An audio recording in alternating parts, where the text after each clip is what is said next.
now. You know, I'm supposed to be going. I'm 101 years old, and I'm not supposed to be alive. But God left me here for a purpose.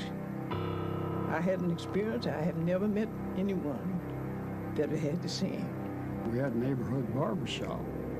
So I went over to get a haircut, and about 3 o'clock in the afternoon, and the barber was cutting my hair, and one barber said to the other one, said, hurry up and finish up on that kid's hair, and let's go down on the railroad tracks and see if we can shoot some niggers.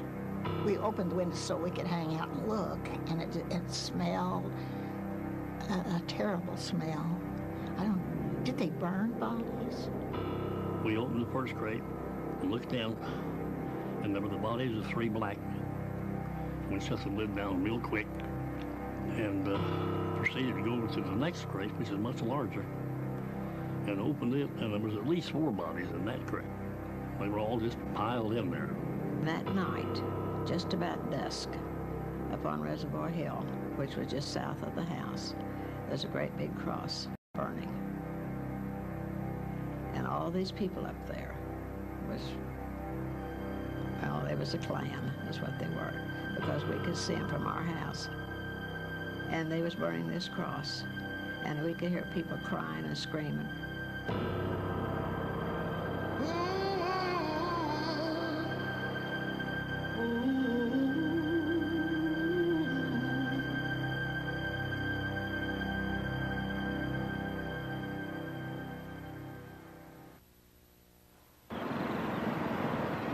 At the turn of the 20th century, Tulsa, Oklahoma, had the richest per capita wealth of any place on earth. It was dubbed the oil capital of the world, the Magic City, and the City of Dreams. Among those who traveled to Tulsa was a young teacher named Mary Parrish. I came to Tulsa from Rochester, New York in 1918. I had heard of the town since girlhood and the many opportunities to make money. But I came because of the wonderful cooperation I observed among our people, especially among our businessmen and women. Every face seemed to wear a smile. After spending years of struggling and sacrifice, people had begun to look upon Tulsa as the Negro metropolis of the Southwest. Going north to Archer Street for 2 or more blocks, one could see nothing but Negro businesses. Going east, you would behold Greenwood Avenue, the Negroes' Wall Street. There were homes of beauty and splendor, and the schools and churches were well attended. It was a city within a city, and some malicious newspapers took pride in referring to it as Little Africa. The readings from that time that were racist, inspired by racists, from the National Guard to the Klan controlling the legislature, when they spoke of blacks, blacks were to pull themselves up by the bootstraps. And they did. They did. The money in my community didn't turn over the traditional 3 or 4 times. It turned over 8, 9, 10, 11, 12 times. There were legitimate and illegitimate monies to be made that fueled that economy. So my community was the Vegas of the 20. It was roaring. I can remember when I was a child that the Ku Klux Klan, and there were probably, in my opinion, a couple thousand of them that would all robe up with their hoods on and their gowns and all, and women and men and children. They had little children, maybe 3 feet high. They were all robed up and holding on to somebody's hand. They would march too. Usually they would form up on about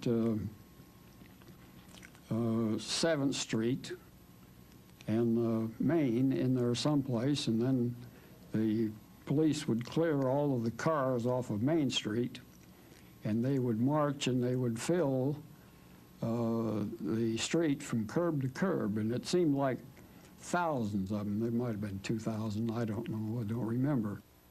We used to go up and watch the Ku Klux Klan in their rally on top of Standpipe Hill. And they were in their white robes and their pointed cap attire. And we used to just watch them. They had their torches burning and having a meeting. We knew not to get too close to them. The Klan was founded in 1865 to intimidate Southern blacks in the post-Civil War South. The reign of terror lasted 15 years, but as the movement died out, a legend, if not a lie, remained. Aging Civil War veterans told heroic stories of how the Klan had saved the South from domination by Negroes and Northern carpetbaggers. By 1915, there was no Klan in America. 3 months later, an extraordinary event took place that would resurrect the Klan and its legend. The event was the release of a pioneering motion picture, D.W. Griffith's Birth of a Nation. It was based on a best-selling book called The Klansman. In many cases, Klan recruitment ads ran next to movie ads. Birth of a Nation played to 50 million people, approximately half of the population of the United States. It played across Oklahoma with a tremendous run in Tulsa. The Birth of a Nation stimulated the organization of the Ku Klux Klan, which in turn maintained a high profile and stirred up many whites to acts of recrimination and of savagery in this period. When you have thousands of white men coming back from World War I, bringing back Souvenir Lewis, Spandau, and Browning submachine guns, and a variety of other weapons that they brought back from the battlefield, and then they can't find jobs. And the power structure within the city at that time, as was occurring in other cities, would enlist them in the Ku Klux Klan and blame their problems on Jews, African Americans, and Catholics. It was a simple answer to a complex problem for simple people. Meanwhile, they could stand in downtown Tulsa and look at the mansions in Little Africa, in the Black Wall Street, and seethe.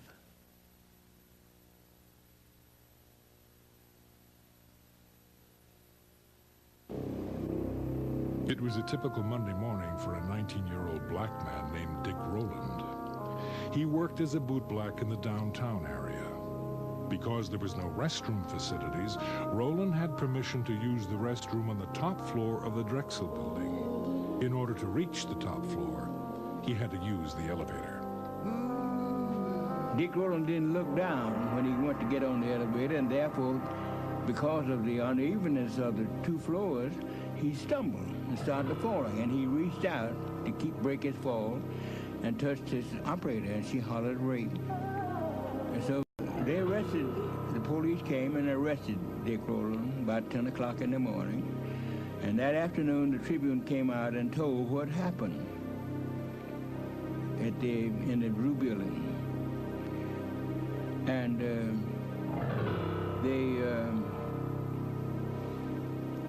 after they told what was going to happen, then they said, it looks like there will be a lynching in Tulsa tonight. The newspaper described Rowland as Diamond Dick and told of an attempted assault upon a poor orphan girl who worked as an elevator operator to pay her way through college. The article said that she had scratches on her hands and face. In fact, she was not an orphan. She had deserted her husband in Kansas City and had been served with divorce papers in Tulsa 2 months before. And she was neither scratched nor had torn clothes. The real incident isn't the incident in the elevator. The real incident is what happens over at the offices of the Tulsa Tribune, which was the city's daily afternoon newspaper. And we know there were a couple articles in it that talked about what happened at the Drexel. One was a front page article that said something like "Nab Negro for attacking girl in elevator." But there was a second article, might have been an editorial, that we think was called "To Lynch Negro Tonight." We don't know really what it said, but we do know from white sources, from black sources, from government officials and others, that there was an article there suggesting that a lynch mob should gather downtown and to lynch Dick Rowland. Talk of a lynching was prevalent throughout the city, and by evening, white crowds began to form around the courthouse. A burning cross was visible on Standpipe Hill, which overlooked North Tulsa and Greenwood. The sheriff took the elevator to the jail, located on the top floor of the courthouse, and set up a barricade. In Greenwood, it was believed that a lynching was imminent, and mob rule without legal consequences was not without precedent in Tulsa.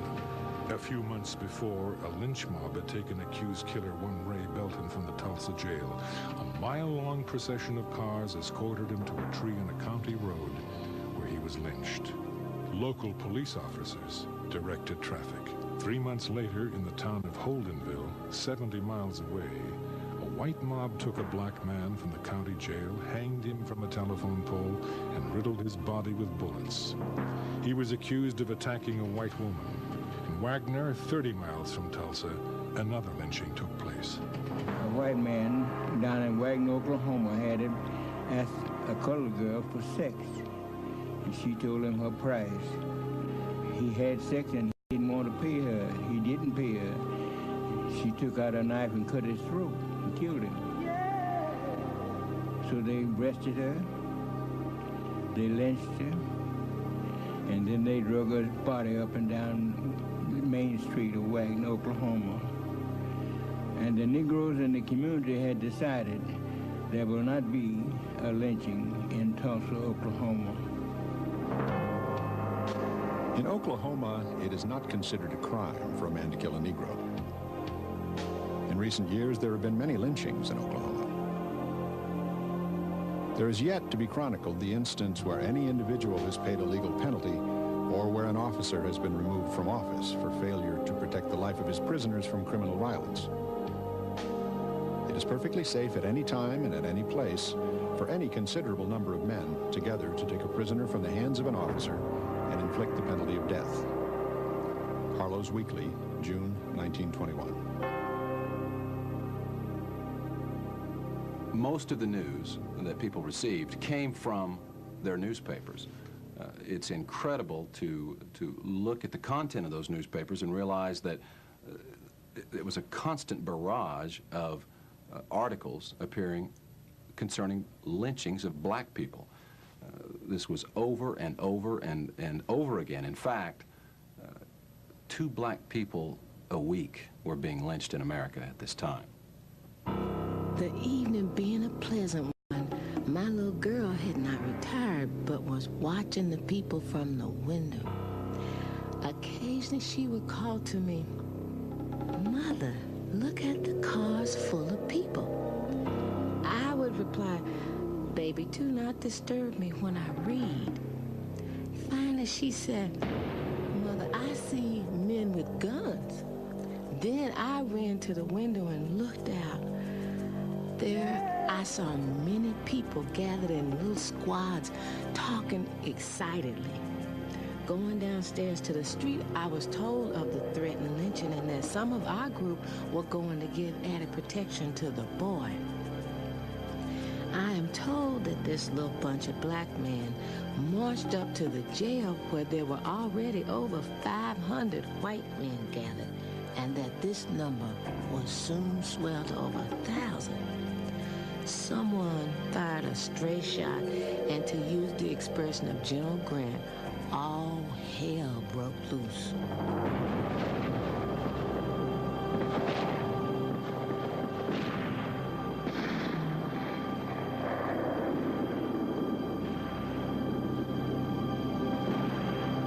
The first one was shot on Main Street, right in front of the biggest picture palace. His falling brought the crowd to a halt. They just stood and looked at him. 3 or 4 ambulances clanged down to the place, but the crowd turned on them and showed their guns. One said, "Don't touch the blankety blank." The ambulance workers didn't quite know what to do, so they turned off their engines and just stood there, blocking the street. Then there was a whoop a block away. Some of the Negroes had tried to organize and get their friend. The crowd surged forward, trampling the man on the sidewalk who was about dead. He lay, writhing on the sidewalk under a billboard from which smiled winsomely the face of Mary Pickford, America's sweetheart.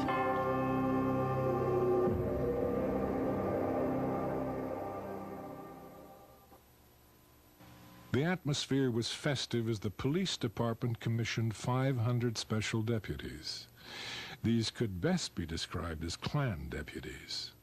The only prerequisite was that they must be white. Most were not even asked their names or addresses. One black man was erroneously sworn in.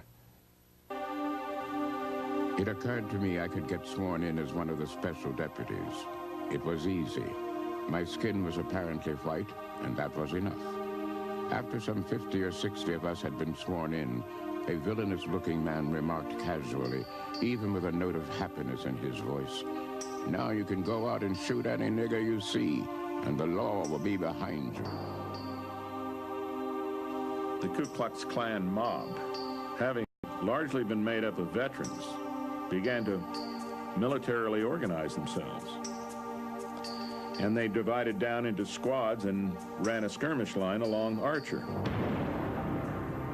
After watching the men unload on First Street, where we could see them from our windows, we heard such a buzz and noise that on running to the door to get a better view of what was going on, the sights our eyes beheld made our poor hearts stand still for a moment. There was a great shadow in the sky, and upon a second look, we discerned that this cloud was caused by fast approaching airplanes. It then dawned upon us that the enemy had organized in the night and was invading our district, the same as the Germans invaded France and Belgium. Looking south out of the window of what then was the Woods building, we saw carloads of men with rifles unloading up near First Street. Then the truth dawned upon us that our men were fighting in vain to hold their dear Greenwood, Mary Parish.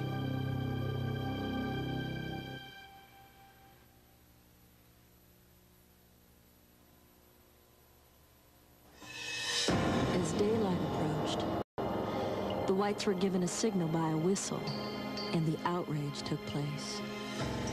All of this happened while innocent Negroes were slumbering and did not have the least idea they would fall victims to such brutality. At the sound of another whistle, more than a dozen aeroplanes went up and began to drop turpentine balls on the Negro residences, while 5,000 whites with machine guns and other deadly weapons fired in all directions. Negro men, women, and children began making haste to flee to safety, but to no avail, as they were met on all sides with volleys of shot. They were killed in great numbers as they ran, trying to flee to safety. Torchlights were used to burn up the Negro settlement. And in the meantime, they used large trucks loading up pianos, victrolas, and other articles that were left in the Negro homes. A.H.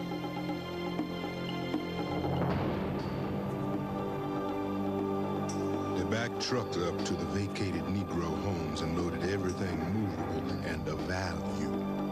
Every bit of money found on their persons was taken. Masonic rings were removed from the fingers, watches and chains from their persons. In fact, everything of a material nature preparatory to the cruel initiation which had not yet ended was taken from them. And so, penniless, in a destitute condition, they were corralled first one place and another. G.A. Gregg. Once they framed that skirmish line, they marched into the north side of the downtown area, and they shot everybody they could find. They burned every home, but not before looting it first. They burned every business. They burned every car. They burned everything, systematically, block by block, house by house. They went all the way through the city. At the same time, the telephone lines were cut, the telegraph lines were cut, and the railroad leading into Tulsa was blockaded. There was no way to communicate what was going on in Tulsa with anybody else because it was very easy to cut the city off. And that's exactly what the mayor and the city commission and the Ku Klux Klan wanted, because it gave them the opportunity to clean out the entire African-American area of the city without being interfered with. And they were doing it very systematically. The mob would not permit firemen to battle the blaze. They looted stores and pawn shops for guns and ammunition, but they also took walking suits, tools, tires, and jewelry. Carloads of whites would occasionally venture into the black area, shooting indiscriminately. And I said to my mother, I said, Mama, we better get out of here because the white people are really tearing up Jack. They're out there, they're burning the places and killing people, and they're going to kill us. And we were sitting out and the people kept running. They just open the gate and come on through and go on out the back. And Mama said, what are you people running for? You don't know where you're going? They said, no, they're killing over and burning the town down over the hill. The technique varied with different groups of the mob, but the general procedure was to go up to a door and put a gun against the lock and blow it off. The flimsy doors would have smashed easily enough, but this was gun night. Once inside the cabin, everything breakable was broken. Trunks and bureau drawers torn open, pictures and telephones wrenched off the walls and trampled. They didn't often find anyone in the houses because by now the blacks were scurrying ahead of the horror out into the country beyond the town. But sometimes they did find someone with whom they dealt. When they had smashed enough, they scattered around a little kerosene and threw some lighted matches into the mess. If this particular cabin didn't burn well, it would be reset presently by the blaze of the one next door. The houses the mob set fire to without breaking in first were really the most unlucky, because sometimes there were people in them, panic paralyzed, people who didn't realize with all the noise and fright that the house was on fire, not until it was too late to get out. There's a black veteran who could not believe that this mob would kill a veteran. And as the mob got closer to his home, he put on his uniform and stood out in the front yard at attention.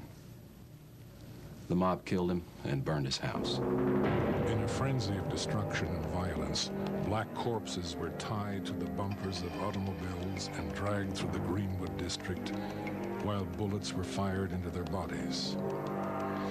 Some bodies were hoisted on telephone poles. An elderly black couple was murdered returning from church. A white man mistaken for a black man was summarily executed. Enterprising entrepreneurs snapped pictures of the grisly scenes to be sold later as postcards entitled, "Running the Negro Out of Tulsa." Death could come easily.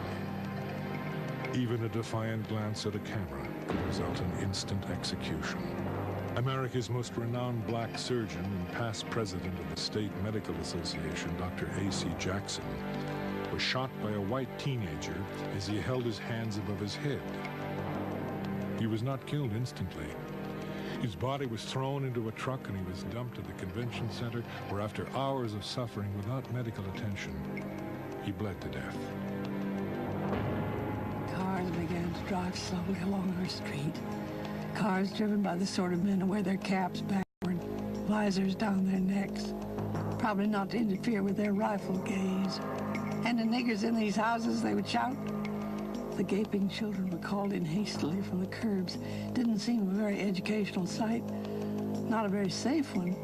After the first car or so, people sent their servants down in the cellar or up in the attic and waited. Then the horde of ruffians went down Detroit. looting those beautiful homes of everything valuable and burning them. The machine guns just shattered the walls of the homes. The fire department came out and protected the white homes on the west side of the street. Men and women with torches and women with shopping bags continued their looting and burning of Negro homes. My mother saw some white people coming toward our house, and she put us under the bed when she saw them coming. My older sister got under first, and then it was my younger sister, and then my brother, and then they pulled me under the bed. Now, by this time, the people were coming in. They had torches in their hands. We could see their feet from under the bed,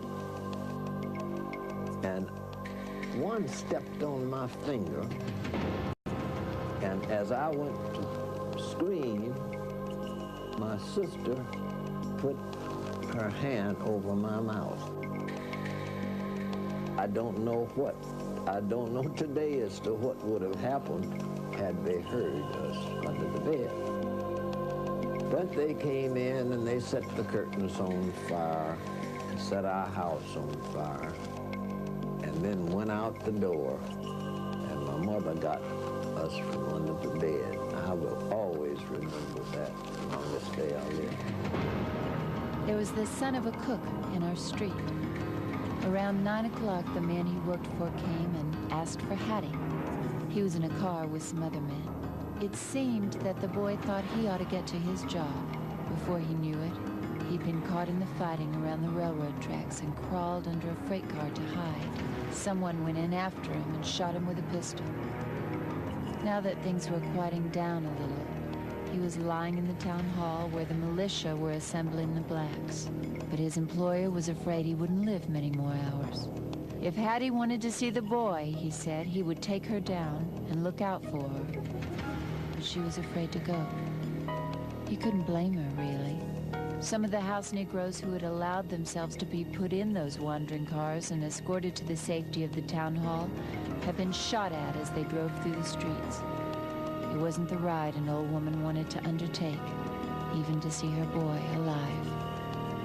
The boy's boss understood. He went back himself and got a doctor and stayed with the boy till he died. The burning of that flesh, you could smell. It was horrible. And then those crosses burning up on the reservoir hill, which at that time there's no homes up there. About 7 o'clock, the whites or home guards came for the men. Then they took the women and children, promising them safety. After they had the homes vacated, one bunch of whites would come in and loot. Even women with shopping bags would come in, open drawers, take every kind of finery from clothing to silverware and jewelry. Men were carrying out the furniture, cursing as they did so, saying, "These damn Negroes have better things than a lot of us white people." I stayed until my home was caught on fire. Then I ran to the hillside where there were throngs of white people, women, men and children, even babies, watching and taking snapshots of the proceedings of the mob. Some remarked that the city ought to be sued for selling them damn niggers' property so close to the city. One woman noticed the First Baptist Church, which is a beautiful structure located near a white residential district. And she said, "Yonder is a nigger church. Why ain't they burning it?" The reply was, "It's in a white district." I saw the bombs dropping and the church explode. The 6 airplanes that I saw flying over Standpipe Hill and dropping the bombs on Mount Zion Baptist Church. And burned that church, and it just completed 40 days, and it was burned. The white church on 4th Street was a frame church. Our church was better than the white people's church. This church was only 40 days old. It was truly a symbol of black prosperity, and it was burnt to the ground, allegedly because ammunition was being stored in the basement or some such nonsense. People were seen to flee from their burning homes, some with babes in their arms and leading crying, excited children by the hand, others old and feeble, all fleeing to safety. Yet seemingly, I could not leave. I walked as one in a horrible dream. By this time, my little girl was up and dressed, but I made her lie down on the dew-fold in order that the bullets must penetrate it before reaching her. By this time, a machine gun had been installed in the granary and was raining down bullets on our section. Mary Parrish. The most horrible scenes of this occurrence was to see women dragging their children while running to safety, and the dirty white rascals firing at them as they ran. Some of them were pursued for more than 12 or 15 miles, and some never returned. Negro hospitals with numbers of sick were burned, and many people perished in the flames, not being able to get to a place of safety. Women were chased from their homes, naked, with clothes in their hands, and volleys of shots fired at them as they were fleeing. Some with babies in their arms. A.H. As I neared Standpipe Hill, I could see homes on Eastern and Detroit burning, and also discovered that the enemy had located on the hill and that our district was entirely surrounded. We thought that we were leaving the firing behind, but found that our danger was increasing, for a machine gun was located on the hillside. They came over and they had machine guns up there, and he was manning the machine gun, and he and his companions, they were shooting down on the people. They had machine guns up there, shooting at us, my husband and I, when we came out. They were shooting at us. We didn't get any shots. They killed one of our fine doctors. I can never forget a family who started out and had the misfortune to lose one wheel off their wagon and therefore had to get out and walk. In that numbers was a mother and a father with a 6-month-old infant. Such a fine and healthy baby. The father would run along and carry it a while, when the mother would take it until she was tired out. When they both were just about exhausted, the father cried out, "Will someone help us?" Mrs. Rosa Davis Skinner, who told about the night of the riot when it broke out on Greenwood. She was asleep. Her husband awakened her and said, "Wife, come on, there's a riot on." And they left fleeing, she in her gown and house shoes, and joined with a neighbor next door who had had a stillborn baby early in the day. They were going to bury the baby the next day, put it in a little shoebox, and Mrs. Skinner said that while they were running, mobsters shooting at them, bullets zinging at them, people shoving and bumping into each other, this lady dropped that little shoebox, and she got down on her hands and knees to try to find it. And she couldn't, and her husband just dragged her away, said, "You're going to get killed, we've got to go." And he dragged her away, and they never found that little baby. This lady wept when she told me that. She was 98 years old, and that had been 75 years earlier, and she wept and said, "I often wonder what happened to that poor little baby." We both wept. We came out after several shots were fired into the house by the mob. 2 or 3 whites thrust guns in each man's face and side and took him downstairs. As I neared the bottom of the steps, I was met by a man who very unkindly treated me. Seeing a man with hands raised, he came up to the blind side and struck me in the jaw, after which I was questioned and my money taken. The worst thing of all was being humiliated before little boys between the ages of 12 and 16 years, knowing these youngsters would grow up to try the same thing when they matured that others tried, but with less success, I am hoping. J.C. Latimer. One of the classic photos that comes from the riot is that of a perhaps 15, 16-year-old, probably would be referred to in those days as a hooligan, strutting proudly in front of the camera with the burning and terrible circumstances in the background, puffing a cigar, carrying not one but two firearms. As you look at that picture and you think of what's going on around him, you can't help but hope that he will be taught a lesson about life's justice. The certainty that many blacks had that whites took their furniture, took their clothes, took various other personal possessions, and used them. And then, having taken those things for their use, then they burned and bombed the black part of town. It was a surprise. And they came over here and burned our homes, stole our clothes. Some of our people had to take their own clothes off of white people right here in Tulsa. The heavy air was soaked with the scent of honeysuckle, as extravagant and lavishly unreal as was the gunfire. We'd been in this prairie country a year. It proved always surprising. An acrid underhint of burnt powder began to cut through the perfume of the flowers. Tulsa's newspapers described the event as a military adventure. The black people defending their homes were described as the enemy. Gun-toting white men were referred to as riflemen or soldiers, and blacks were termed snipers. The mob, it was called a volunteer army. Blacks with guns were called a mob. Marauding whites were called patrols.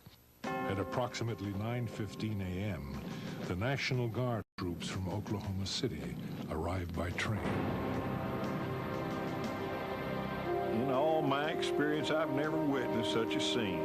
25,000 whites, armed to the teeth, were ranging through the city in utter and ruthless defiance of every concept of law and righteousness. Motor cars bristling with guns swept through the city, their occupants firing at will. General Charles Barrett. Fanny was our laundress. She lived in Greenwood with an ancient uncle who'd been the messenger in a bank for 20 years. They knew there was trouble, of course, but the mob had missed them so far. Uncle Zach had never been late to the bank, and he trusted white folks. He thought maybe if he put on his uniform and they saw it, he put it on and started out to work. Someone shot him at the corner. Fanny could see him lying there. She didn't dare go out and get him. The mob was so close.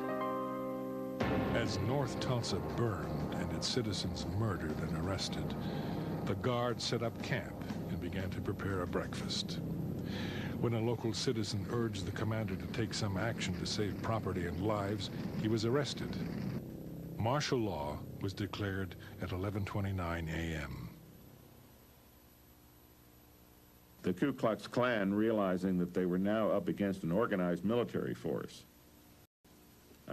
withdrew out of the area and dissipated back into their neighborhoods. It was very much like a guerrilla operation where you could no longer tell who were the combatants because they weren't wearing uniforms, and now they were part of the civilian society.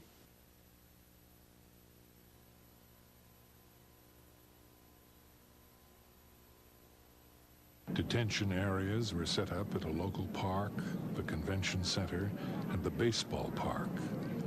Every African American had to fill out and carry an identification card, which had to be signed by a white employer and approved by a local official.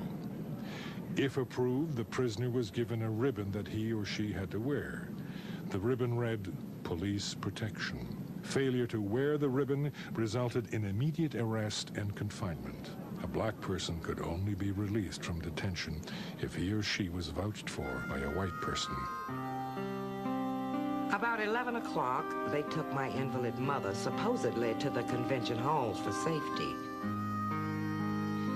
Upon entering the convention hall, I failed to find my mother, so I went in search of her. I found my mother at North Methodist Church. I tried to get a pass to send her away, but failed to get one. She remained unconscious for 2 weeks. and passed away. I feel that this damnable affair has ruined us all. Captain Kinlaw. We hadn't heard from my father. And although I was 6 years old, I remember quite well the anxiety that all of us felt. Where's my daddy? Where's my husband, Mother would say, and so forth. And so we had a period of agonizing waiting, and that was an awful, awful experience. And it was several days, I don't know how many, in the absence of telephones and radios and that sort of thing. We didn't know. We had no way of finding out. And so after what seemed to have been an endless period of time, we received a letter from my father saying that he was all right. He told us that he had been in detention at Convention Hall, and that he had nothing except what he had on his back. The prisoners, mostly women and children and the elderly, were marched through the streets with their hands above their heads. The stress, heat, and exertion resulted in the rise of premature births. Before the day was over, every black person in the city was killed, wounded, arrested, or placed in confinement.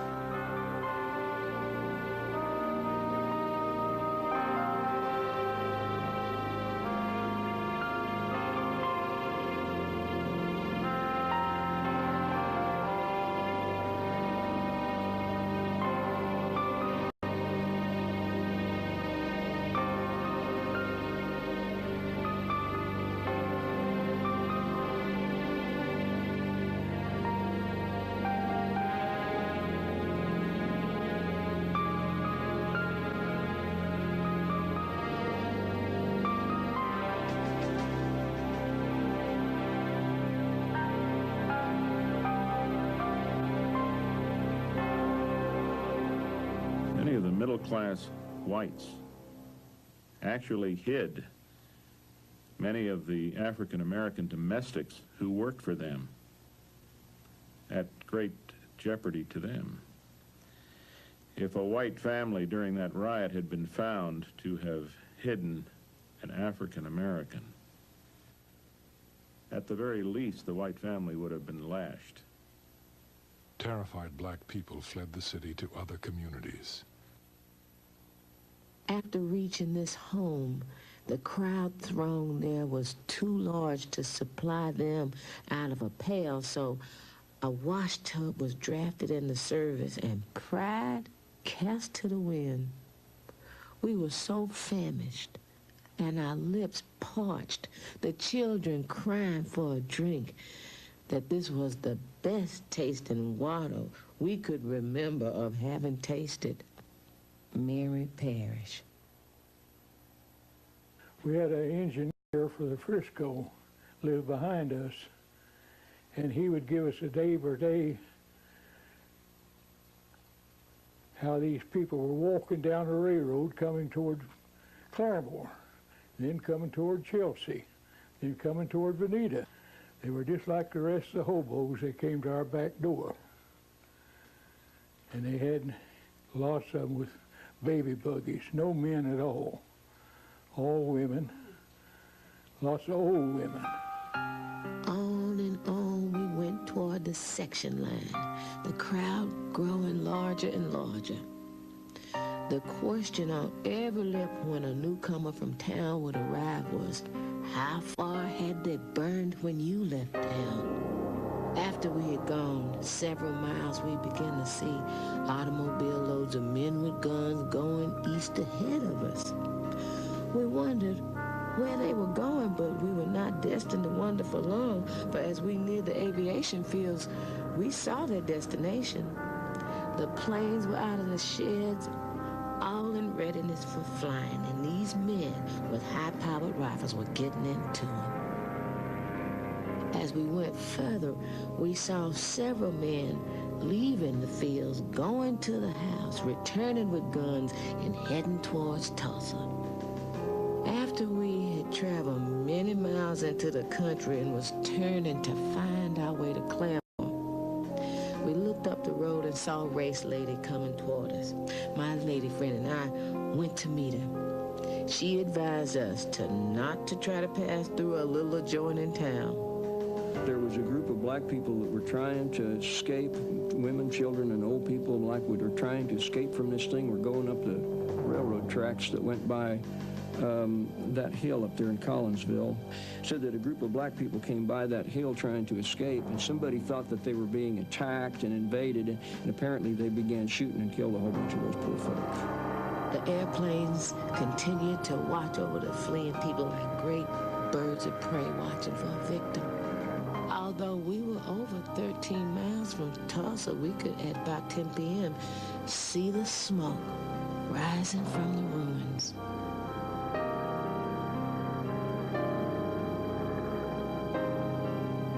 The next morning, we were informed that Greenwood had been burned.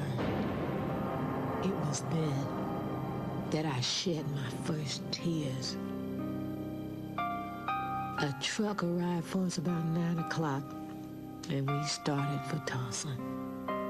We did not enter through our section, but we were brought through the white section.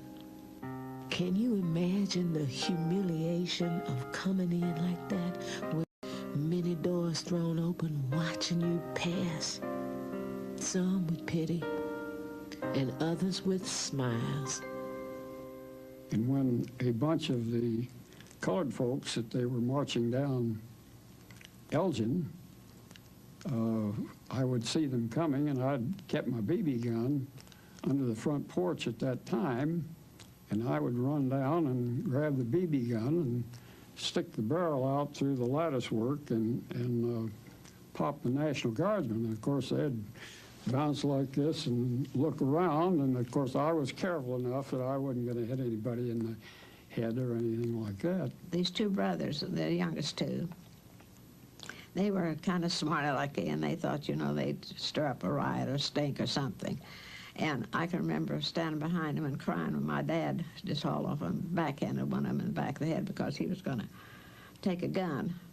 And he wasn't going to shoot at the people. He was going to shoot up in the air. And I remember my crying and saying, begging him not to do it. And my dad, you know, telling him he wasn't going to do that to those people. They was only trying to get away themselves. Soon we reached the Black District, which was so beautiful and prosperous looking when we left. There we found to be piles of bricks, ashes, and twisted iron representing years of toil and savings. We were horror-stricken, but could not shed a tear. At that hour, we mistrusted every person having a white face or blue eyes.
Which he had built a crate on the back to carry the greyhounds in.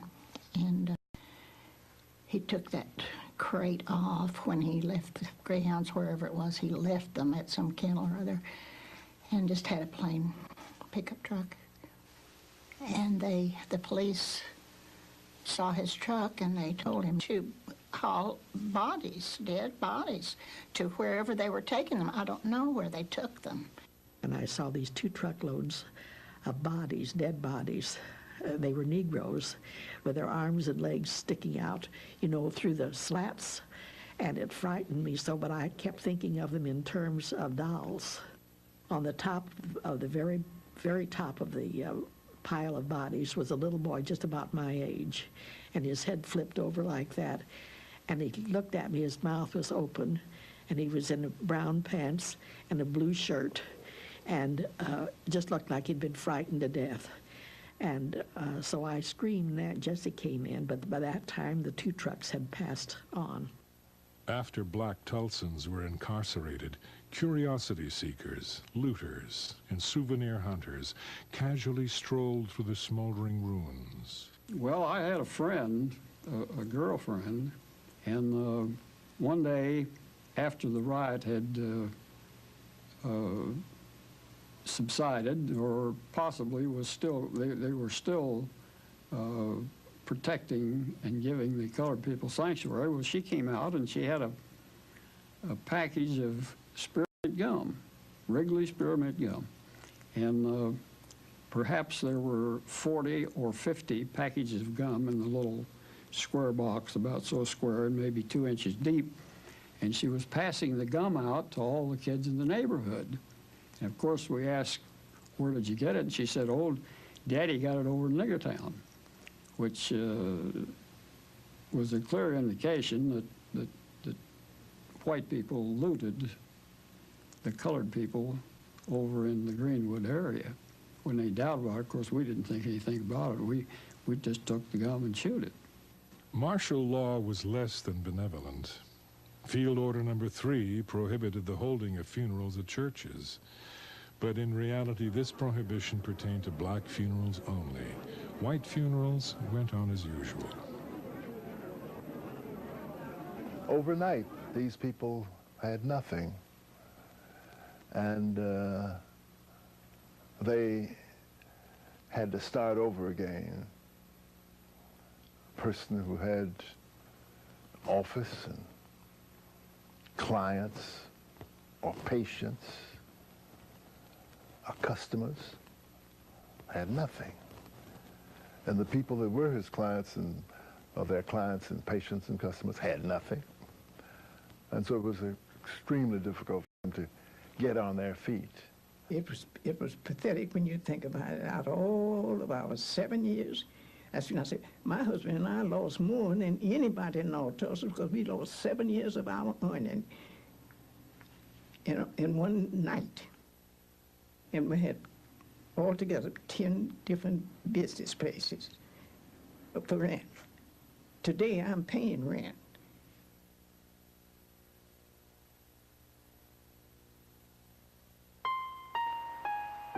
Few black Tulsans had insurance. And those who did had clauses which voided the policies in case of a riot. Those making a claim had to prove that the city or state government was negligent in protecting their property. An impossible burden because the victors had already begun to rewrite the history and insulate themselves from blame. An all-white grand jury placed the blame for the Holocaust squarely on the black population. Also blaming the black population was Tulsa's white churches, the Chamber of Commerce, and of course Tulsa's white newspapers. In this old nigger town, there are a lot of bad niggers, and a bad nigger is about the lowest thing that walks on 2 feet. Give a bad nigger his booze, his dope, and a gun, and he thinks he can shoot up the world. And all these 4 things were to be found in Niggertown: booze, dope, bad niggers, and guns. The Tulsa Tribune makes no apology to the police commissioners or to the mayor of this city for having pled with them to clean up the cesspools in this city. Tulsa Tribune, June 4th, 1921. Incredibly, after all the yellow journalism that had been published at the time about the incident and prior to the incident by white-owned newspapers, the one indictment returned by the grand jury of a newspaper was against Mr. A.J. Smitherman, one of the most influential black citizens in Tulsa, owner of the black newspaper. And that comes after his offices, his newspaper offices, were destroyed and burned in the riot. He left Tulsa and never returned. Cities across America offered assistance, but Tulsa officials turned down all the offers under the guise of handling the problems themselves. From a tin-room and basement modern brick home, I'm now living in my coal barn. From a 5-chair enamel barber shop with 4 workmen and a porter to a razor strap and a folding chair on the sidewalk. Didn't have one thing left and never received a dime. Up until this day, they never. And it ought to be added in order there to be made pay. Even the children have suffered. Our children have suffered because their parents lost everything they had, and the children weren't able to get along, and they were doing fine. The Red Cross took donations and performed an admirable job with little help from government officials. Returning to the Red Cross headquarters, I found rows of women, men, and children waiting their turn to receive clothing, such as was obtainable. And the thing that I could not understand was why these innocent people who were helpless as babes were placed under guard. Nevertheless, heavily armed guards were all around the building. Some were kind and manly. Others were beasts dressed in uniforms. I went upstairs into the clothing room in a quest of a change of clothing for my little girl. Having worked hard always for an independent living, thereby being able to have what I wanted within reason, this was wormwood and gall to me. Just to be standing around waiting to get a change of secondhand clothing. But what could I do? What we had on was soiled. They being all we had, and I was not yet permitted to go to town and purchase more. The primary rooms of the Booker Washington School were converted into an emergency hospital. I can never erase the sights of my first visit to the hospital. There were men wounded in every conceivable way, like soldiers after a big battle. Some with amputated limbs, burned faces, others minus an eye or with heads bandaged. There were women who were nervous wrecks in some confinement cases. One mother was thoughtless as to burden her infant for life with the name of June Riot. Mary Jones Parrish.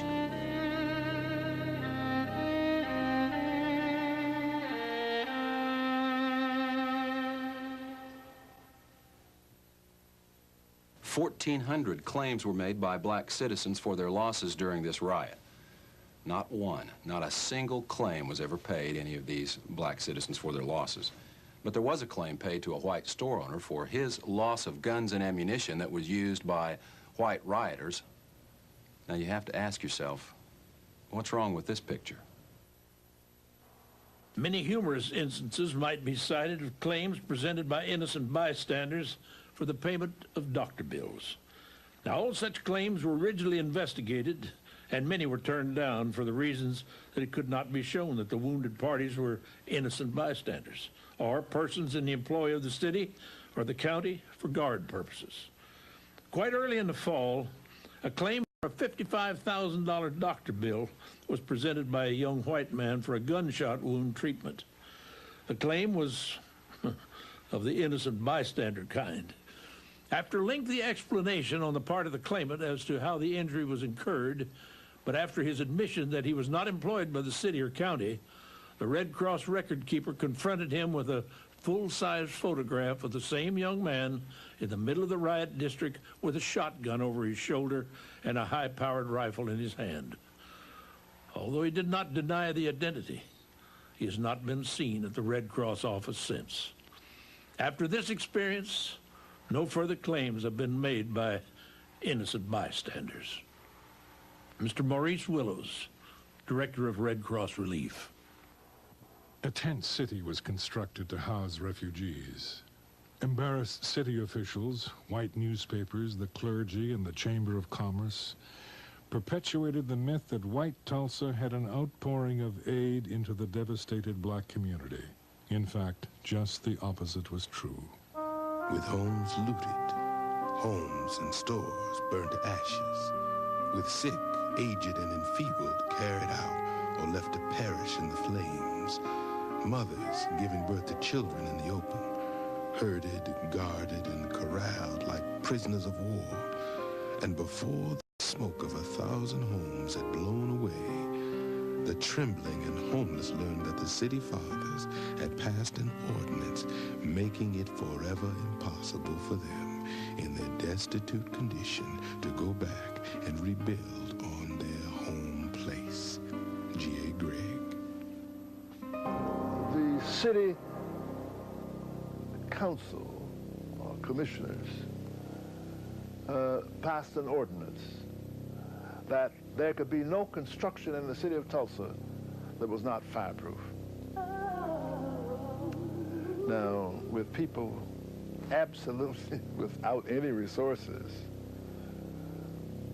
it was impossible for them to conform to any requirement that they rebuild only fireproof structures. And my father said, you build, if they arrest you, I'll get you out of jail, you can go on building. And my dad had challenged the constitutionality of that city ordinance. And the Supreme Court of the state of Oklahoma declared that ordinance unconstitutional as being a frivolous piece of legislation designed to keep blacks down. With their hearts bleeding, their homes and all of the relics that make the memories of life's past sustaining, with shocking realization that their families are broken and scattered in fear of the mob, with trembly, weak, hungry, and hungerless bodies compelled to be in the stalls of the fairgrounds under a heavy, cruel guard who greets them with harsh orders and vulgar language, while suffering all this and more.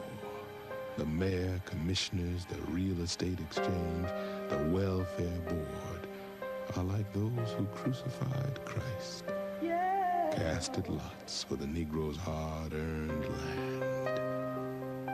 G.A. Gregg. Not only was the area declared a fire zone, which effectively was designed to prevent it from being rebuilt, but then amazingly, just incredibly, the city fathers put the land up for sale.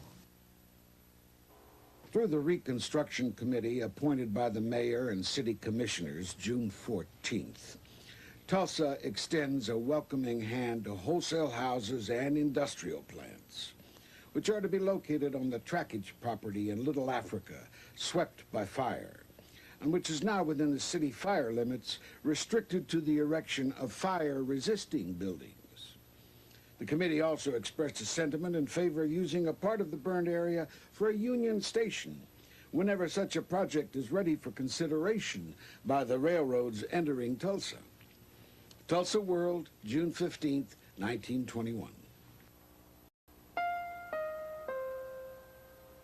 In order to help people get in touch with their loved ones who were anxious to hear from them, Mr. Theo Bowman, the Oklahoma Sun, succeeded in getting out a little daily paper.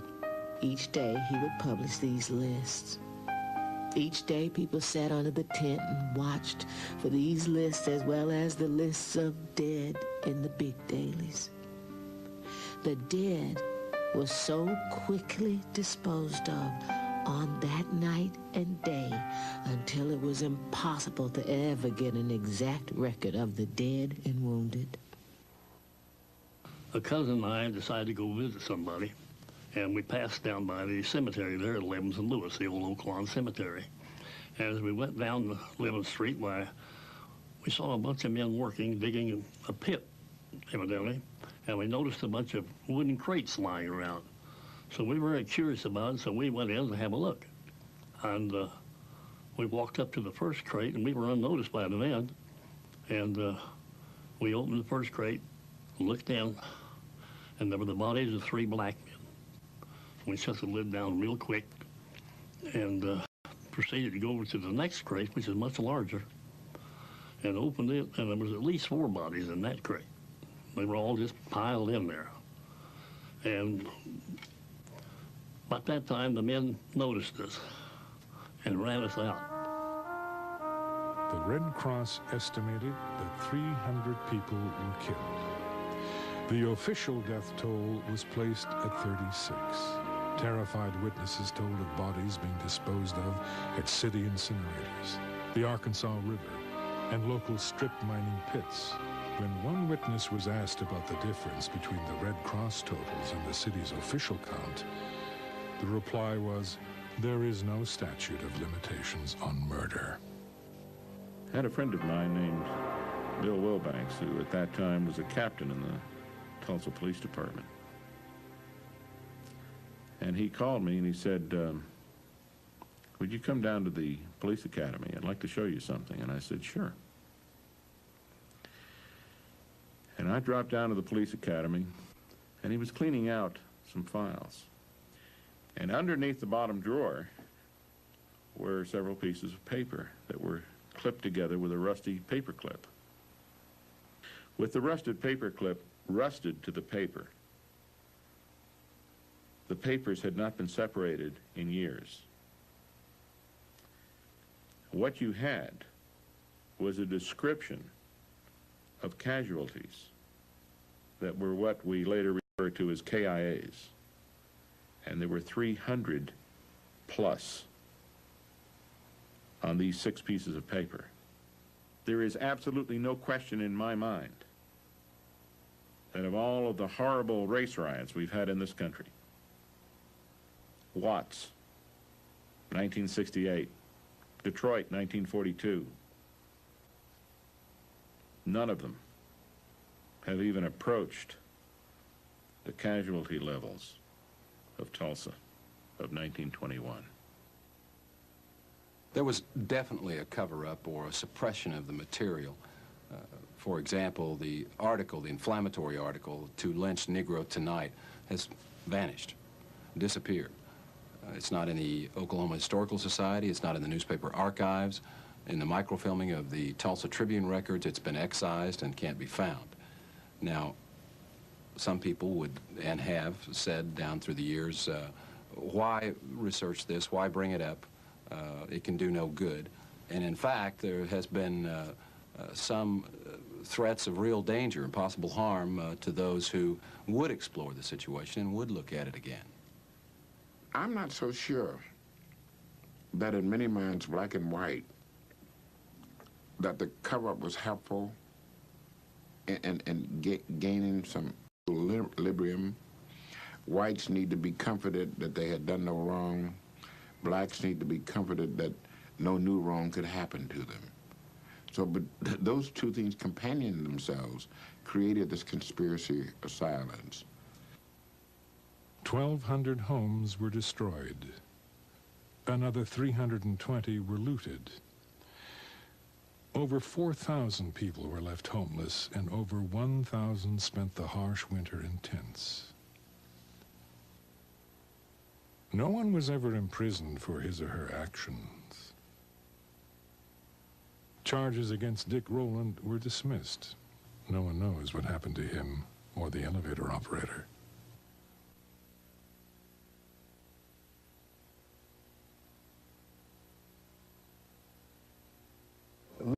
Would travel to Europe and see the ruins of Athens and the ruins of Rome. My mind went back to the ruins of Tulsa, which were somewhat reminiscent to me then when I was traveling, of the ruins of Rome and Athens and other places in Europe. A big, beautiful Christmas tree was placed in front of the Red Cross Relief Headquarters. Now imagine, if you can, this huge tree brightly standing in the middle of a district which had once been comfortable homes, but now filled with little ones and little 2-room wooden shacks.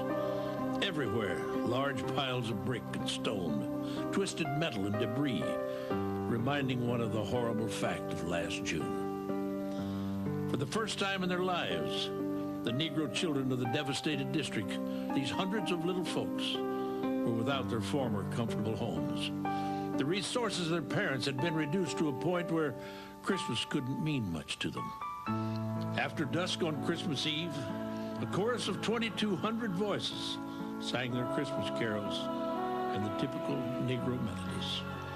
Coming from the throats of these people reverberated through the night air and attracted most of the crowd gathered in the business section over on Greenwood Street. Whole families were there, men, women, children. It seemed as though the whole Negro population couldn't resist this chance to sing. Never have I witnessed more spontaneous outbursts of Christmas fervor than on this occasion. The crowning sentiment of the celebration was in a speech made by one of the leaders who said, "Let us always remember the old Negro tradition. There's no room in our hearts for hatred." This occasion furnished what was termed as the greatest night in the history of the Tulsa Negroes.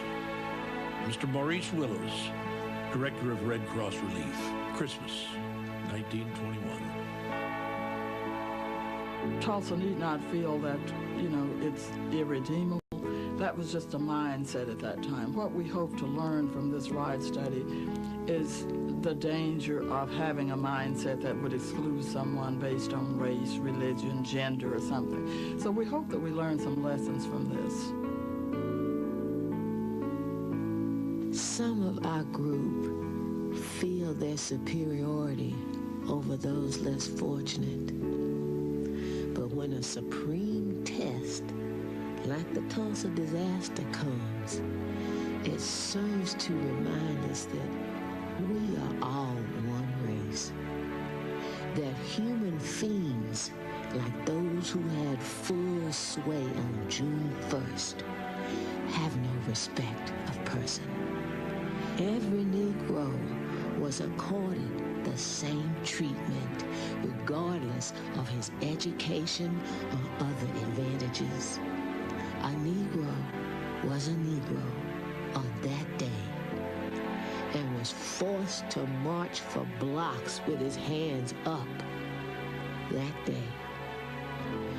It should teach us to remember that we cannot rise higher than our weakest brother. My name is Mary Parrish.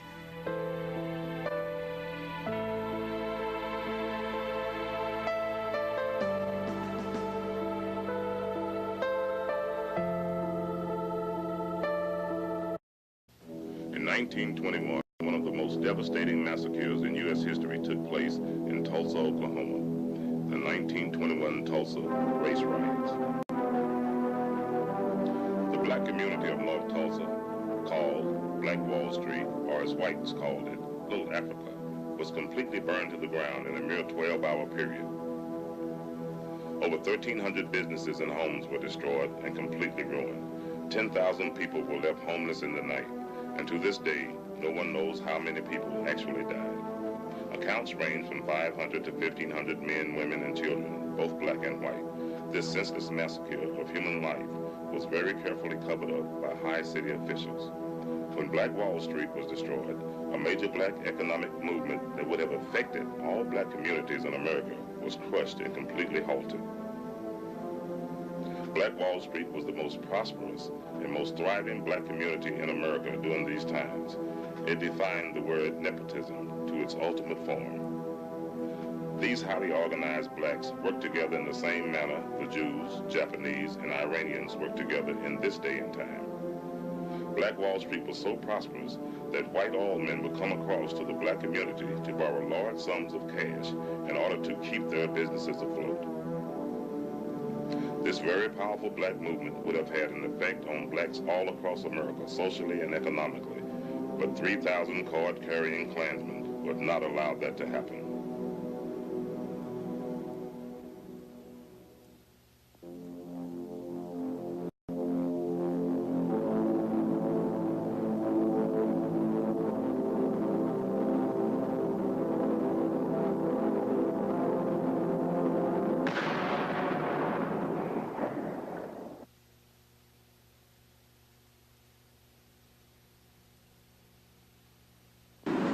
What What you're about to witness will astound you.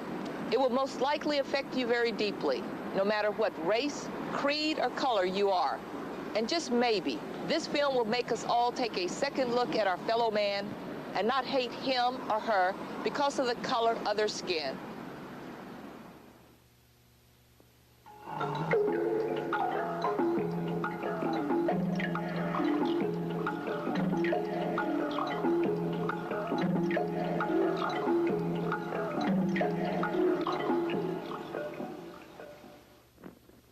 This is an actual account of the worst race riot in United States history.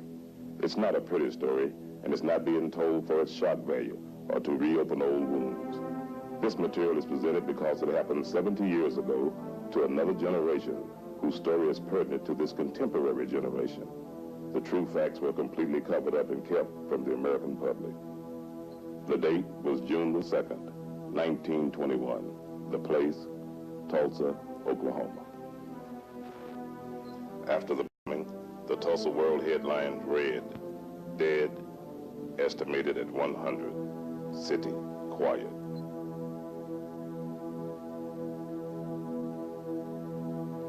One of the bloodiest race riots in the nation's non-military history had begun. The spark for the tender was ignited on Monday, May 30th, 1921. Here's the story.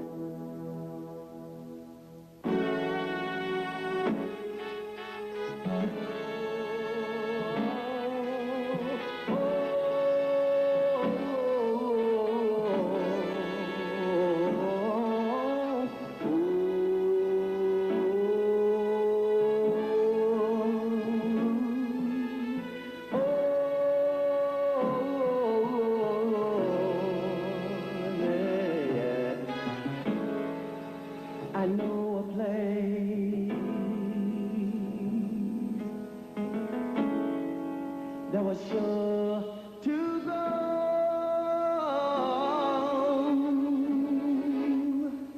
Now moving slow, nowhere to go. We had it all, we took the fall, fought for every righteous cause for our life. Oh, oh, we had it all, we paid the cost, countless lives that we loved for our life. Oh, like Wallstreet. During the early 1900s, Archer Street was intentionally designed to divide the city's north from the south side of Tulsa. Blacks were forced to remain on the north side, and whites enjoyed their separatism on the south side. Laws were passed to make sure that whites and blacks remained separated. Anybody who wishes for the good old days probably doesn't remember what the good old days were really like. Because in 1921, the nation suffered from coast to coast from hate, discrimination, and arrogance. And those were probably the underlying reasons. They manifested themselves in organizations like the Ku Klux Klan. But you can't blame the riot on one or two or three specific incidents. The environment is what caused it. You have to keep in mind that in 1921, the majority of the Oklahoma legislature were Klansmen. Almost every city and county official in Tulsa County, Oklahoma, was elected with either support of the Klan or they were Klansmen themselves. In those days, the Klan would have parades in downtown Tulsa, wearing their white sheets and their pointy little hats to fit their pointy little heads, that would last 4 to 5 hours in length. Now visualize the number of people that were involved in a parade that would last 4 to 5 hours. And all these people came from Tulsa. When you had a parade in Tulsa, a lot of people come in from other counties. But you also have to remember that 1925, there were 5 million card-carrying Ku Klux Klansmen in this country. So what was going on in Tulsa was probably the same thing that was going on in an awful lot of other cities. And if the riot hadn't happened in Tulsa, it probably would have happened someplace else. The difference between Tulsa and some other city is that we know how bad it got and where we've gone since then has been a mark of our progress.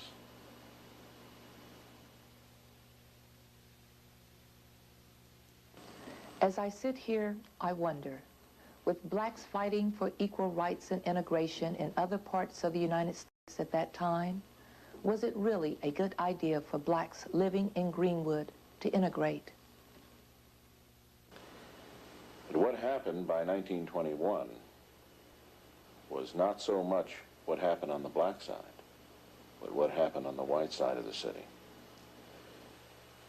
Because you had a lot of veterans coming back from Belleau Wood and Chateau Thierry and the Argonne Forest, and they couldn't find jobs. And a lot of these were white, uneducated, lower economic class folks. And when they came back to Tulsa, the Klan milked that resentment that they held for those black, prosperous businessmen. And the Klan did the same to them that the Nazis did in Germany in 1933. As a matter of fact, it's kind of interesting. You can make an analogy here that is historically profound. We had a microcosmic experience with the Nazis. The Nazis in Germany in 1933 blamed the Jews, and they persecuted the Jews, and they segregated the Jews, and they created ghettos for the Jews. And that's how they built their power, but they built their power on the disenfranchised and the disenchanted Germans.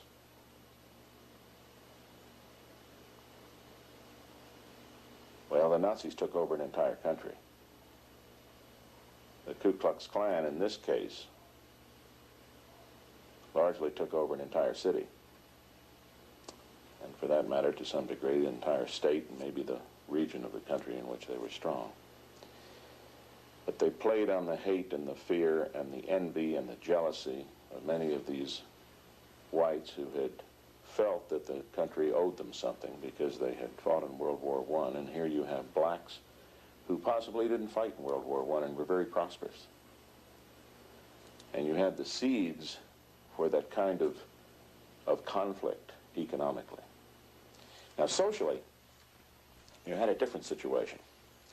Oklahoma is a very unique state in the sense that it's the only state in the Union that was settled the way it was. This was Indian territory. It wasn't even a southern state in the Civil War. For that matter, it wasn't even a northern state. It was a state that was fought over by both sides. In fact, there were 69 battles fought in Oklahoma, largely between northern and southern Indians. But when the state was settled, it was settled by land runs. Benjamin Harrison opened up chunks of the state, and people just ran over this land and plotted out their portions. Now, why is that significant in terms of the riot?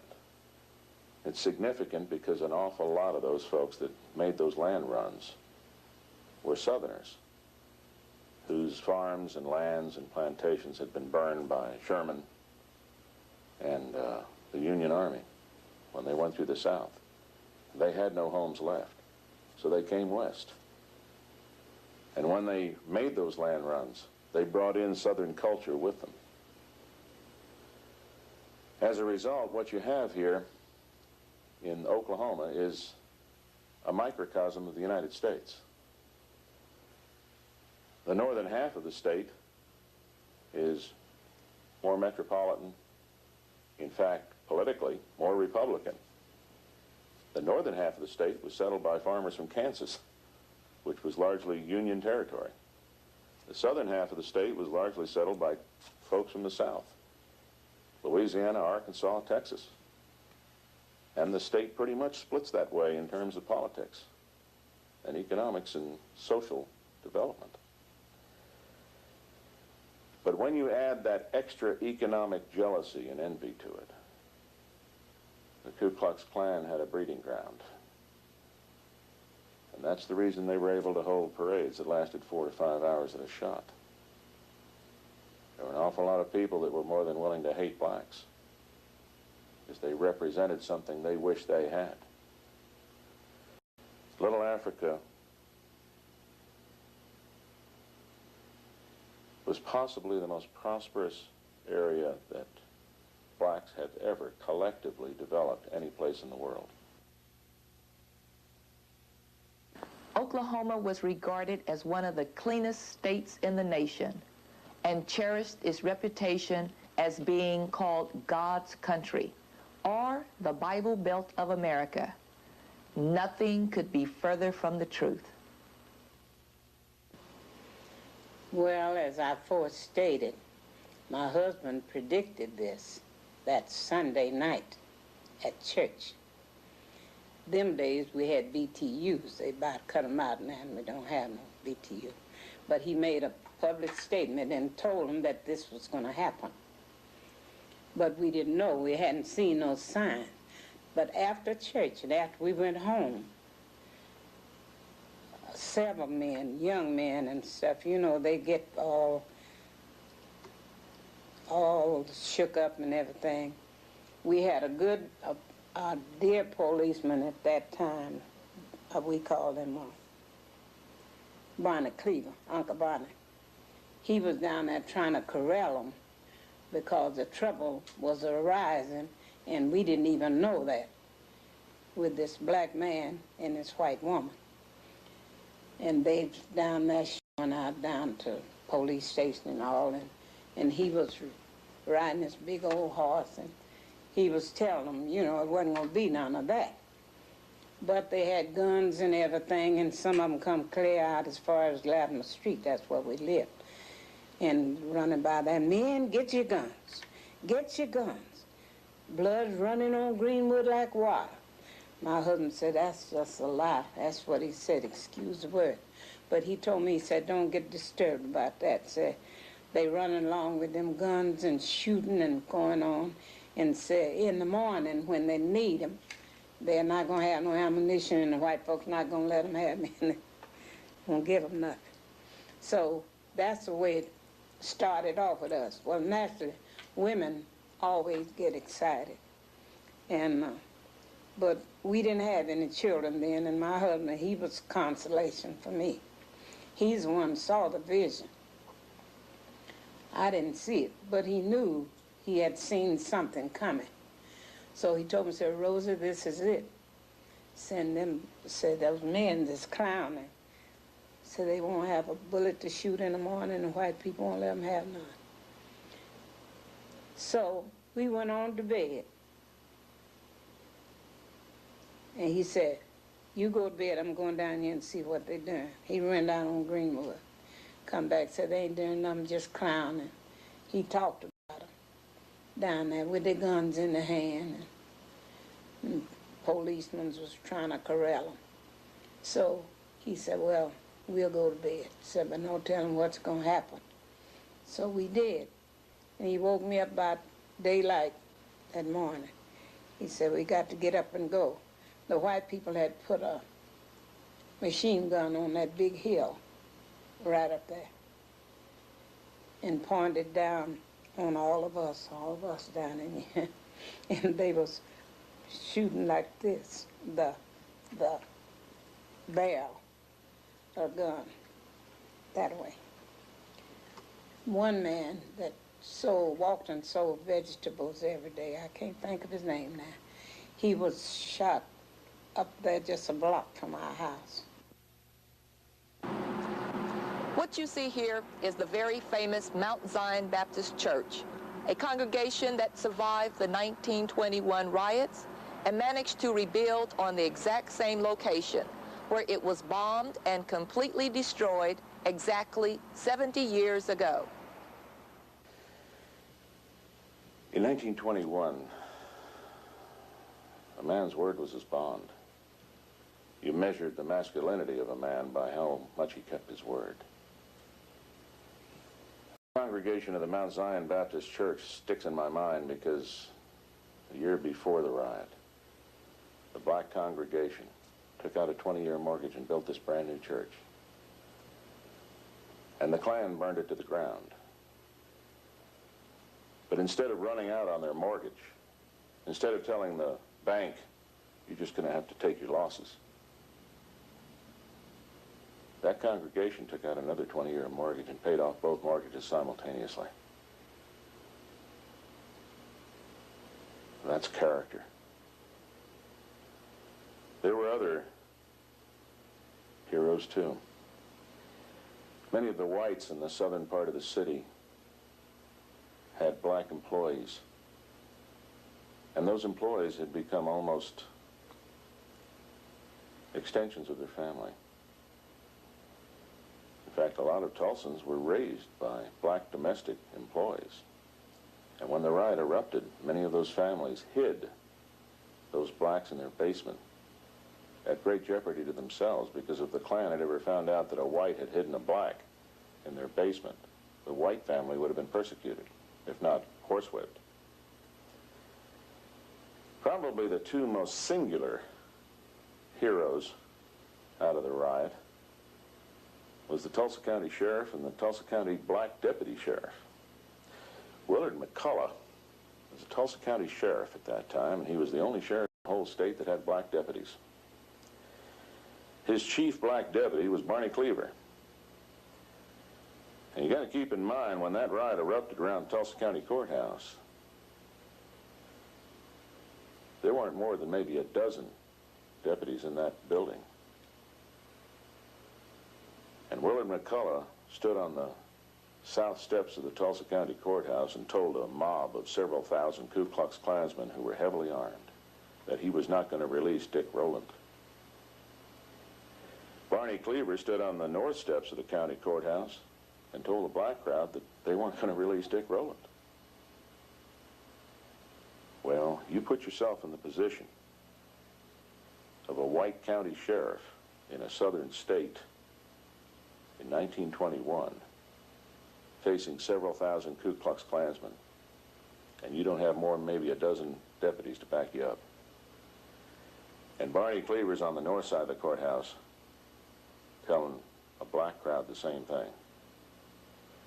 I don't know much about Barney Cleaver or Willard McCullough before or since then, but I can tell you this. On May 31st, 1921, they became, maybe earned the right, to become world-class cops. My husband told me, so we got to go. And I said, no, I don't want to go. I don't want to go out there. He said, yeah, you got to go. See, remember, he had told the people he couldn't hardly get me out of the house. So I gave him a little argument about it, but I had to go. And I just had on my barefoot sandals and had a head bag on my head. And he said, let's go. We can't stay here. So we got to keep moving. So he got out there and he went to preaching to the people. See, we was very thickly settled in on both sides of the streets. And all the houses was burnt down on my side, on this side and that side, but two houses, my house and another. All the rest of them was burnt down. See, all those little people, every chance they got, they would stick fire to the house. And all that fire was burning and folks was hollering, some of them and running. And my husband told them, he said, don't run, said walk and stay out in the opening where they'll see you. And so won't nobody get shot. So the bunch we was with, they tried that and we made it to the park, where about noontime the bells come ringing and the horns and things. and somebody told us, said the militias are coming. And so T.R. told him, said, walk out on the railroad. We took the Middleton Valley Railroad going north and we'll walk to Mohawk Park. And that's where those people caught us. They was in trucks. It must have been some mighty big trucks. And it was full of soldiers, and the soldiers all come to Tulsa like this, come on us like this. The Klan was extraordinarily powerful in Tulsa in 1921, but then again it was extraordinarily powerful throughout Oklahoma. As a matter of fact, during the 20s, Oklahoma impeached and convicted 2 governors, allegedly, of course, for other charges, but it was an open secret that one of the principal reasons they got impeached and convicted was that they were anti-Klan. The majority of the Oklahoma legislature were either Klansmen or supported by the Klan. But then Oklahoma was not unusual. States all across the country had that kind of influence in them. But in Tulsa County itself, there was a rather unique situation that developed. In the late teens, the Glenpool oil field was roaring. And that's just west of Tulsa County. An awful lot of money poured into this city. And the whites, who were the big oil men, lived on the east side of the Arkansas River. The roughnecks who worked the rigs lived on the west side. Well, there wasn't enough housing on the west side, so a lot of the roughnecks would come over to the east side and live in rooming houses on 12-hour shifts. A lot of people said that was due to the housing shortage. A great degree it had to do with the working cycle of a roughneck on a rig. These roughnecks worked 12-hour shifts on rigs.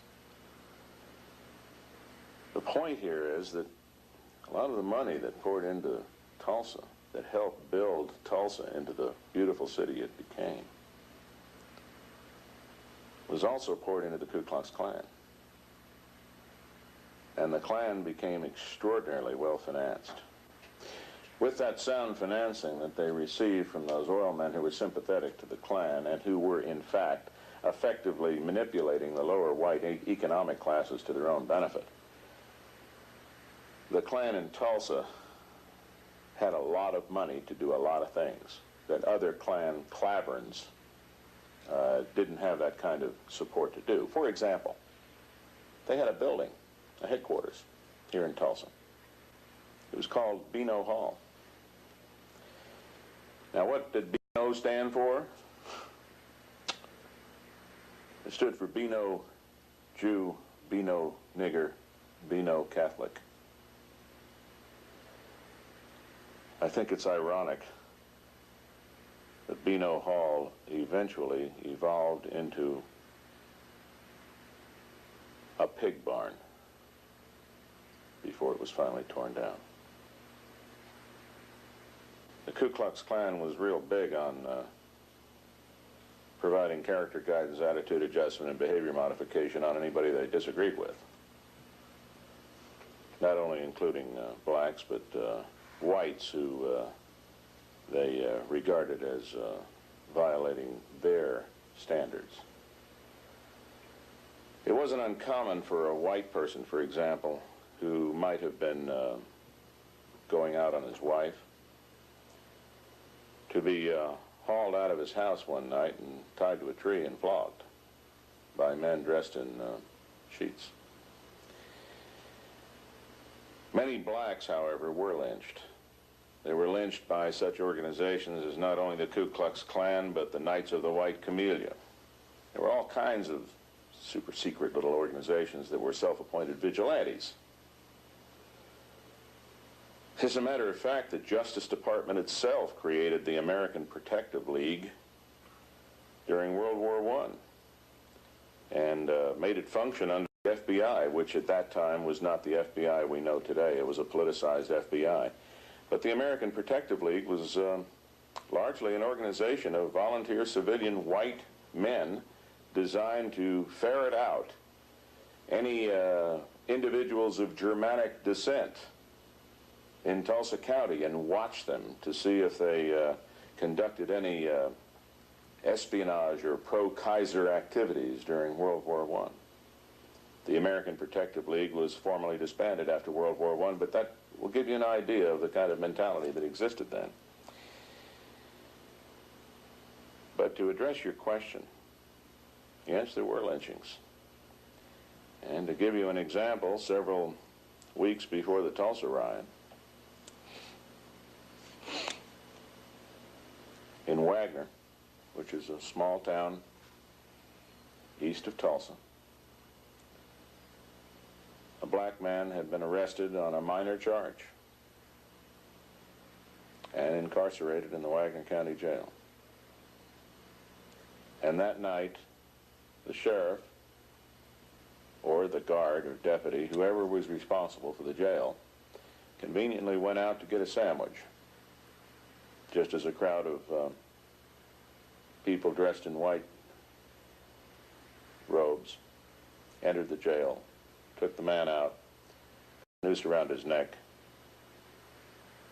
wrapped the other end of the rope around the bumper of a Model T Ford and dragged him down the middle of Wagner Main Street. And that sort of thing didn't just happen in Oklahoma. That sort of thing happened across the country. And there were many lynchings before the riot, and I'm sorry to say there were many lynchings after the riot. But there weren't any lynchings in Tulsa County after the riot that I'm aware of. The men come and throwing away the guns, over in the trash. Every time I think about them men throwing them guns away, I laugh about it. As bad as it was, they was just throwing them away. They didn't want them white men to see them with no guns. So there's about 3 or 4 trucks of them. All them soldiers, they fell out there. So we're not going to hurt you, we're not going to hurt you. And the men just throw them guns away and everything. Well, the next order they got was to bring some food out there because we had left home without eating. And the first thing they brought out was just bare boxes of milk and loaves of bread. And my husband got in line like he had some children. He got us 2 loaves and 2 quarts of milk. I've been telling everybody I didn't like sweet milk, but I drank sweet milk. I drank sweet milk that morning with all these. And later on in the evening, they brought us another snack. Pork and beans was in the bunch, you might imagine. And then they got us word, all the women and children, they wanted to see us at a certain place. And we filled up there. They took all the women and children to this big place. I still can't remember where they took us. I know it was something like a fairground or something, a great big stadium. And I got scared there. I thought maybe they was going to put the men over there by themselves, which they did. But I thought they was going to kill them all. The interesting thing that happened during the riot was that the riot lasted almost all night of May 31st, 1921, and into the early morning hours of June 1st, 1921, before law enforcement authorities were able to get anything under control. The city police didn't want anything to do with trying to control the Ku Klux Klan. As a matter of fact, the chief of police, a man by the name of Gustafson, confiscated black vehicles, gave them to 2 of his crony police officers on the Tulsa police force, which I might point out with some justification was a politicized police force at that time, not the police force that Tulsa has today, which is a first-class department. But the point was, in those days, he gave those confiscated vehicles to those 2 police officers who went out and sold them to whites, and then they shared the profit. Chief Gustafson was later indicted for this and removed from public office in June of 1921. But there were many other indictments, too. And many of these indictments were the byproduct of National Guard boards of inquiry. Now, what happened in the riot, and this is fascinating, was that here you have a major war going on in the downtown portion of Tulsa. that erupted and moved north into the north part of the city, eventually wiping out the north part of the city, devastating it totally. And yet the mayor, none of the city commissioners, called the governor.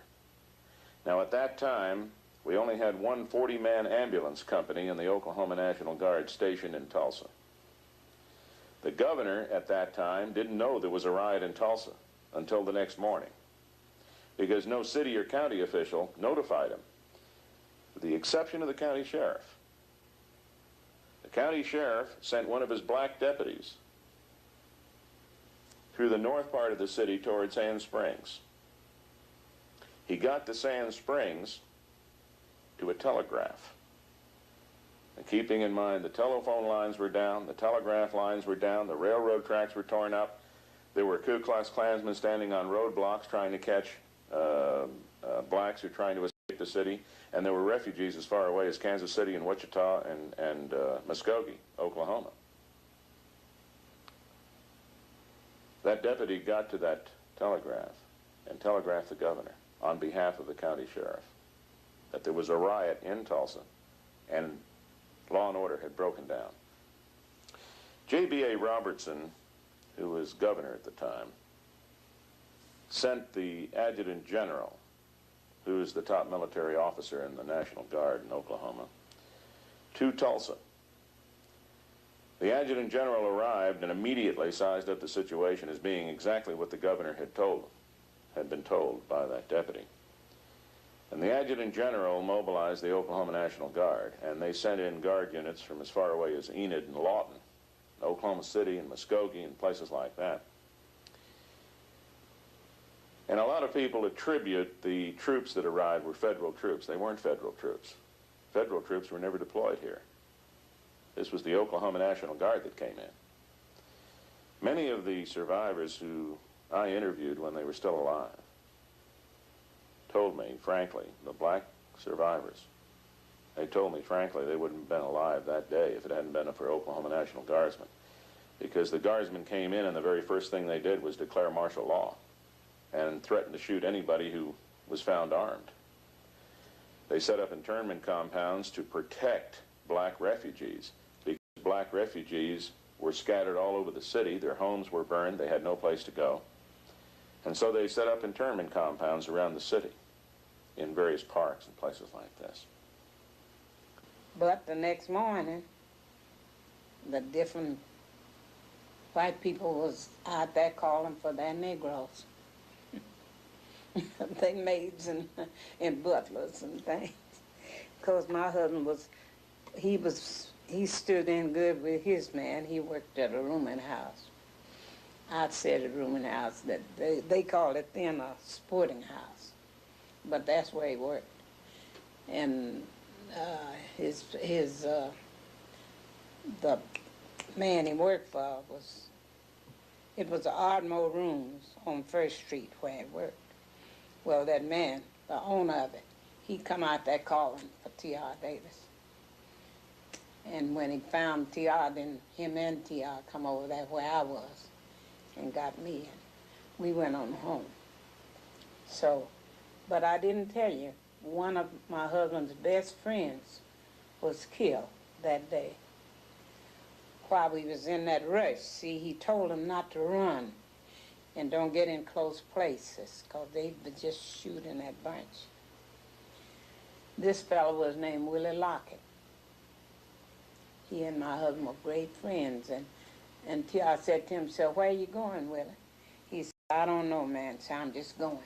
And he was on a horse, and they said this was one of their favorite horses of the Lockett family. So T.R. told him to be careful and stay out in the opening. But he was killed that day. Every single insurance company that had a policy covering any kind of damage to homes or commercial businesses or industry cut and ran on their insurance policy because a riot wasn't included. The federal government and state governments didn't have programs in place to compensate citizens for being the victims of a breakdown of law and order. So effectively, the citizens who lived in Little Africa took the entire loss. The problem was that when we're talking entire loss, we're talking everything. There was no FDIC then. They might have had their money in a bank, and if the bank was burned and the money stolen, there was no way to recoup it. Jewelry stores in Little Africa were stripped clean. Furniture was taken out of homes. Everything was gone. And the homes were burned to the ground. So when we're talking about refugees, we're talking about refugees that had nothing left except what they carried on their back. Yes, was a good friend of mine. She and her husband gave birth to a little baby that night, and you know, I guess they didn't have nothing to put it in because there wasn't no conveniences. They put it in a shoebox, newborn baby. But some people, you know, some people that day, you couldn't stop them from running. We had to walk because that was our safest way. But these people was running, and seemed as though that they set this box down where this baby was and to rest because people got awfully tired and they couldn't find it. It was stillborn, already dead. But they didn't want to throw it away. They wanted to take it home and then have the funeral. But they didn't get to. And there was so many things that taken place that day. Now we lost our best doctor the next morning. But they told me that he had, he stood somewhere there in one of those buildings down by the, where that little 3 Cardinal place is on Greenwood. You know, it's a ruined house on that side, and there's something like that on this side, and then the brickyard. Well, they said he stood along there, and he just mowed quite a few of them down. There were witnesses that an airplane crossed the black community by air and something was thrown out of it. There were explosions. The problem is that you don't have a cause and effect direct relationship, because Tulsa was piped by natural gas in those days, as it is today. And many of the homes were already burning. So from a more precise perspective, there isn't hard proof that a plane came over the black community and dropped bombs on the black community. However, there have been a couple of things we've been able to establish. There was a plane over the black community. There were things thrown out of it. There are some interesting conclusions you can reach from some of the available evidence. First, it wasn't a government plane. There were only about a half dozen planes in the state at that time that belonged to the government. There was no Air Force then. The National Guard didn't exist. And there were about a half a dozen biplanes at Fort Sill. None of them took off the ground during this period. But this was the period of barnstormers. It wasn't uncommon for a pilot who learned how to fly in World War I to have a biplane and to fly around the country and do tricks at state fairs and maybe take somebody up for a couple of dollars. That, in all likelihood, was what happened then. That a barnstormer who had his own airplane actually flew over the black community. Now, if he threw out anything, and if it was a bomb, it's perfectly understandable how it could have worked, because it doesn't take very much to make a bomb, particularly if you're a veteran of a recent war that had just ended. Greenwood was soon labeled the Black Wall Street of America. It consisted of highly educated black doctors, lawyers, PhDs, merchants, oilmen, and entrepreneurs. The interesting thing about this particular situation is that in North Tulsa in 1921, prior to the riot, there existed an area called Little Africa. And that was a mark of respect. The black business community was extraordinarily prosperous. As a matter of fact, possibly the best minds in black America had migrated to North Tulsa in the late teens and early 20s. They built a commercial and business establishment so prosperous that it rivaled any place in the world. In fact, the main street of Little Africa, Greenwood, was euphemistically referred to as the Black Wall Street. They were millionaires that lived there, and some of the architecture of some of the old homes in North Tulsa today represent that particular period.